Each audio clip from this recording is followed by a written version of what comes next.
Hi friends, మన 2 రోజుల క్రితం మన యూట్యూబ్ ఛానల్లో ఒక వీడియో పెట్టాం, మాలల ఇంటి పేర్లు అని. దాని మీద చాలామంది దాన్ని అప్రిషియేట్ చేశారు. వందల మంది, 556 మంది రియాక్ట్ అయ్యారు. ఒకరో ఇద్దరు దాని మీద వ్యతిరేకత చూపే వాళ్ళు ఉంటారు. న్యాచురల్గా మనకు ఇక అందరూ ఉండరు కదా, ఎవరో ఒకరు ఇద్దరు ఉంటారు. వాళ్ళు దీని అవసరం ఏంటి, ఇది మన కులాలు, మనం బయట పెట్టు కులాలు కాదు, మనం ఇంటి పేర్లు. సో దగ్గర దగ్గర 400-500 ఇంటి పేర్లు వచ్చాయి. సో మనం ఎవరికి కూడా 2 తెలుగు రాష్ట్రాల్లో ఉన్న ఒక కులం, మాల కానీ ఇతరత్ర కానీ బీసీ కులం కానీ ఎవరికైనా వాళ్ళ ఇంటి పేర్లు ఏమున్నాయి ఆ కులం వాళ్ళకు సంబంధించి అని లెక్క చెప్పడం ఎవరికి సాధ్యం కాదు. ఎందుకంటే వందలు ఉంటాయి. సో మనం ఏంటంటే ఒక ప్రయత్నం చేస్తే దాన్ని మనం కంపైల్ చేయొచ్చు, 10 మంది రెస్పాండ్ అవుతారు. ఆ రకంగా ఇప్పుడు 500 దగ్గర 450 ఇంటి పేర్లు మనం బయట పెట్టాం. మనం వాటిని సేకరించగలిగాం. అంతకుముందు నేను మొదలుపెట్టినప్పుడు కేవలం ఒక 20 పేర్లతో మొదలుపెట్టాను. సరే, ఈ వీడియోలో చెప్పదలుచుకున్నది ఏంటంటే, ఈ ఇంటి పేర్లు చూసిన తర్వాత చాలా దరిద్రంగా, జుగుప్సాకరంగా, అసహ్యకరమైన ఇంటి పేర్లు పెట్టారు. మన ఎస్సీలకు, దళితులకు మనకు బట్టలు కట్టుకోనివ్వకుండా, మన సరిగా స్నానం చేయకుండా, సరైన తిండి లేకుండా, మన పేర్లు ఇంటి పేర్లు కూడా మన పేర్లు అలాగే ఉన్నాయి, మన ఇంటి పేర్లు కూడా అలాగే ఉన్నాయి.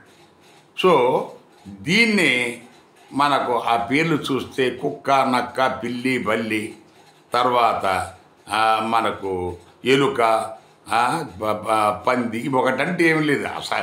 సమస్త జుగుప్సాకరమైన, అసహ్యకరమైన పేర్లన్నీ ఉన్నాయి, చాలా ఉన్నాయి, చాలా బోల్డ్ ఉన్నాయి. మరి వీటికి పరిష్కారం ఏంటి? వీటికి పరిష్కారం ఏమైనా ఉందా? ఉంది. పరిష్కారం ఏంటంటే, మనము మన ఇంటి పేరు కానీ, మన పేర్లు కానీ, మనకు తెలియక తల్లిదండ్రులు మన పేర్లు మనకు అక్కడ ఊర్లో చెప్తారు, ఏదైనా నువ్వు మంచి పేరు పెడితే నువ్వు రావు, లేకపోతే ఇంకే తక్కిన వాళ్ళు ఏ పేరున్నా రెడ్డి తగిలించుకుంటారు, లేకపోతే శర్మానవ శాస్త్రి తగిలించుకుంటారు, లేకపోతే శెట్టి తగిలించుకుంటారు. సో అది లేని వాళ్ళు, అఫ్కోర్స్ ఈ మధ్య బీసీలు కూడా యాదవ్, గౌడ్, ముదిరాజ్ తగిలించుకుంటున్నారు. ఇటు తిరిగి ఎస్సీలలో ఈవెన్ మాదిగా సామాజిక వర్గం వాళ్ళు కూడా మాదిగాని తగిలించుకుంటున్నారు. ఒట్టి మాలలో ఒకరే, వాళ్ళకి ఎలాంటి మనకు కుల టైటిల్ లేకుండా వాళ్ళు నడిపిస్తున్నారు. సో ఈ వీడియో ద్వారా మనం చెప్పదలుచుకున్నది ఏంటంటే,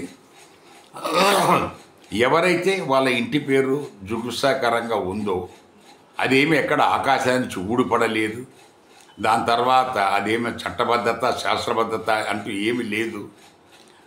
మీరు దాన్ని మార్చుకునే హక్కు మీకు ఉంది, అవకాశం ఉంది. సో పేరైనా మార్చుకోవచ్చు, ఇంటి పేరైనా మార్చుకోవచ్చు. ఎలా చేయాలి? దానికి మూడు మనకు 3 స్టెప్స్ ఉన్నాయి, 3 అంచెలు ఉన్నాయి. ఒకటి ఏంటంటే, మీరు ఈ సంబంధిత రెవెన్యూ ఆఫీస్లో, తహసీల్దార్ ఆఫీస్లో మీరు ఒక దరఖాస్తు వేస్తారు. నా ఇంటి పేరు నేను మార్చుకోదలుచుకున్నాను, మాకు కొన్ని కారణాల వల్ల, ఏదో మీరు చెప్పవచ్చు, దానికి సరిపడా లాయర్ చేత రాయించవచ్చు. రెండోది వచ్చేసి, అది అక్కడ అఫిడవిట్ ఇస్తారు. రెండోది వచ్చేసేసి మనకు న్యూస్ పేపర్లో పబ్లిష్ చేస్తారు.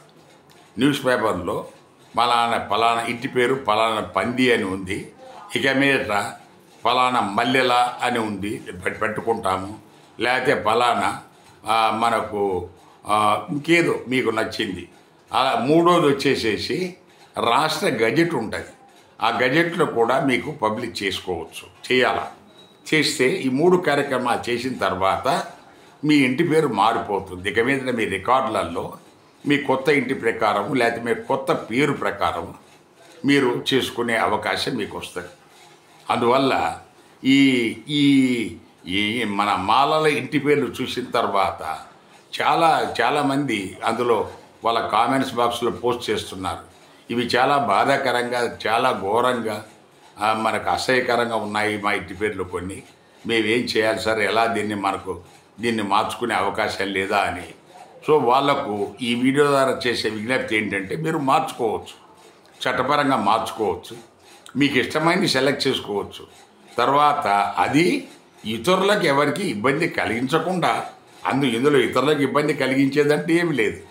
సో మీరు కావాలంటే మీ అమ్మ నాన్నను లేకపోతే మీ తాతలు ఎవరైనా ఉంటే కనుక్కొని, మీ పూర్వీకులు ఏ ప్రాంతం నుంచి వచ్చినారు అని చెప్పేసి కనుక్కోండి. సో ఫలానా ప్రాంతం అంటే ఆ ప్రాంతంలో ఉండే ఒక నగరం పేరు, ఒక ఊరి పేరు, ఒక గ్రామం మనది, అవి వాటిని మీరు ఇంటి పేరుగా పెట్టుకునే అవకాశం కూడా మీకు ఉంటుంది.